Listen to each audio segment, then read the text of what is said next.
सोलह शादी के साल बर्बाद हो, आज कहले बारू तू याद हो।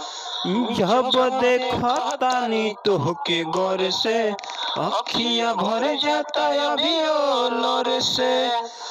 कैसे कैसे कैले बारू फोन, बोला न कठोर भुलाई। खेतवा में सरसो फुलाइले, मोहन को आइल रे सोना पहिले के प्यारे याद आइल, अखिया लोराइल रे सोना पहिले के प्यारे याद आइल, अखिया लोराइल रे।